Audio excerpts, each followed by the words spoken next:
Hey friends, I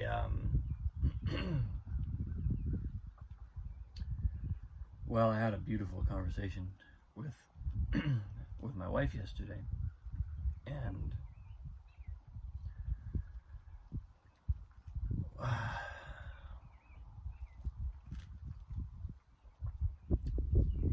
it kind of affirmed some of what I've been describing here about the energy shift, the identity shift that I feel is happening for me. And but beyond that, it also gave me a little glimpse, or it gave me a vocabulary to talk about a little bit where I've come from in this process. Because one way to look at our patterns, right? Our habits of thought, habits of action, expression, communication, relationship forming, everything basically, is to look at them as energetic addictions. You call them energetic habits, but the problematic ones sort of take the same form as any other addiction. They're cyclical, they're highs and lows, they're self-reinforcing, and they're hard to break. And I had a friend back in London who saw me at a particularly difficult time. I was going through a breakup, and I was in resistance to not just that breakup, but a lot of other elements in my life. And she said something like, "You're like a junkie without the drugs," or something like that. She said, she's English, so she said it with a British accent, and she said it, I feel like it was cuter or more pithy when she said it. But you're like a junkie without the drugs. And I was like, ooh, damn, you got me. You're right. It was hard. I couldn't refute it. I had to sort of concede that my behavior was kind of like an addict with regard to certain thought patterns. And of course, thought patterns, there's action inherent in that. I'm not trying to minimize the action side of this, but so anyway, but I think that's something that has come back to me recently, because as I've gone into a phase where I'm really pretty serious about changing some things, I've had a similar feeling come up that I've got these energetic addictions, or psychic addictions even. It's like ways I want to feel, things I want to think. If I don't think them, I get terribly uncomfortable, and I've got to go do something or say something to give myself that feeling again. And I'm relatively aware of them, I would say. I have a good awareness. I do a fair amount of this kind of work. I spoke yesterday about this post as a moment of elevating my perspective on whatever challenges I'm facing, and I have a number of practices that bring me to consciousness daily. But I also, that doesn't mean that I don't have these kind of underlying addictions. And one thing about aging is those habits get harder to break. breaking a habit at my age, 46, is a different ball game than at age 30. And it's not so much that it's not possible to notice or my powers of observation have gotten far better. I'm way more self-aware than I was at a younger age. But there's a kind of energy threshold required to create a new pattern that gradually is that's the challenge, I think, of aging, is to really conserve our energy and use it for those purposes. Use it for the purpose of transformation. I also happen to think that powerful transformation at this age is an incredibly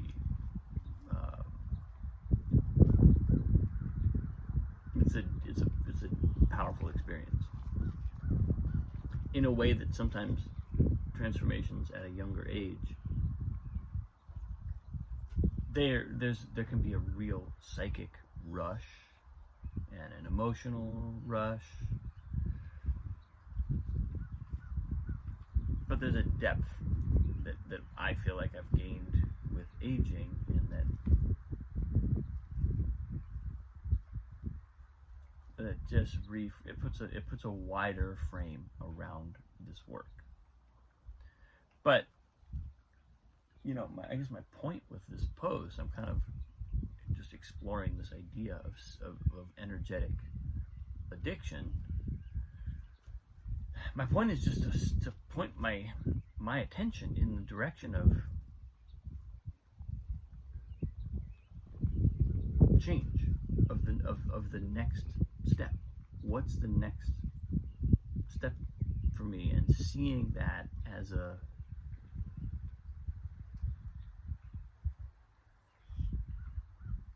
knowing on some level that there's going to be some energetic rehab to help with the addiction. There's going to be, and in rehab, there's fallout, right? There's withdrawal. If all those things are expected, rather than sort of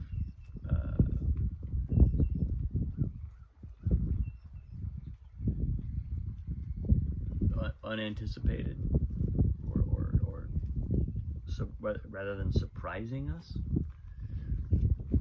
I think, again, we all go through this process in our own way, but for me, that sets up the course, the obstacle course. Like, now I know where I got to jump over this and duck under that and weave around. It gives me a roadmap for my own process, which ultimately comes down to being in source, right? Ultimately, that's the only thing we need to do. Be in the now.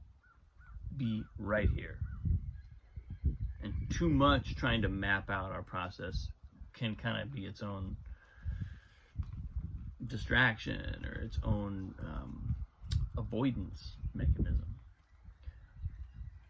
But at the same time, I've found that in this work, knowing the terrain a little bit, having a sense of the terrain, having a sense of what is likely to happen to us just on a physical, human, biological, psychological, emotional level, that helps me understand the game I'm playing. And it certainly helps me work with other people. It certainly helps me coach other people and teach this process, and help illuminate the next step. A lot of times that's what we're doing, is when we work with other people or we're trying to help other people, all you gotta do is illuminate the next step.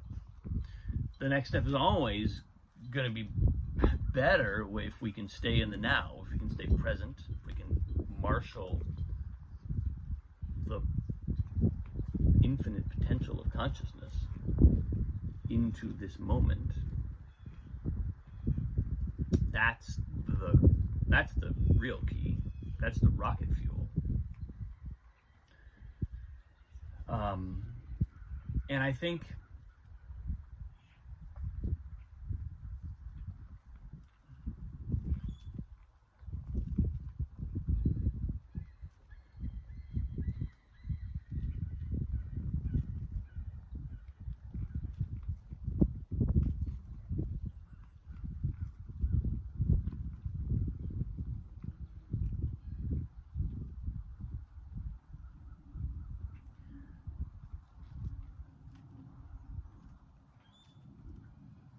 the other thing about describing these patterns as addictions is that it lets us see the danger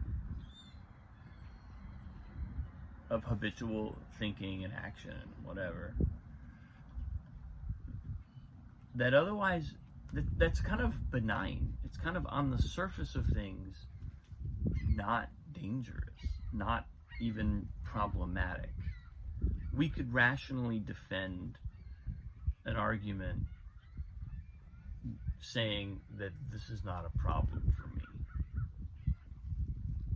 right?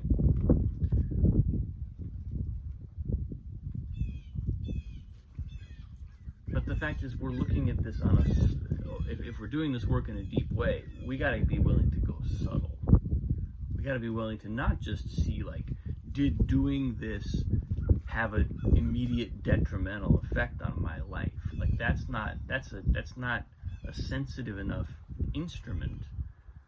That measure is not a sensitive enough instrument to pick up what's really going on. It may be, but it may very well not be. We got to be willing to listen on a really subtle level, and to feel on a really subtle level, and ultimately to make change on a really subtle level. And so, understanding that the kinds of energetic cycles that we're in are really addictions. We really are addicted to them. It's not just like semantics. We will become uncomfortable if we don't have those cycles fulfilled. And saying it that way allows us to be awake to the dangers that they present. Because those dangers might be on such a subtle level that, again, you could rationally argue, well, it doesn't really create real problems in my life, or I still have plenty of, it doesn't take that much of my time, or it doesn't really take that much of my focus, or, but you start to sound like an addict, right? Don't I sound like an addict saying that? That's why in AA they say, every day you show up and you state your understanding of the fact that you are an addict, even if you haven't had the thing you're addicted to in years. So there's something to this. There's something to this way of really being kind of hardcore about the way I describe my own patterns. I don't know that I would like whip this out on my first coaching call with someone, but it certainly in my own work and my own life, I think being sober in this way about what's really going on helps me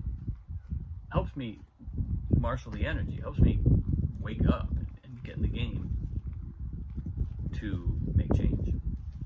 So that's what showed up today.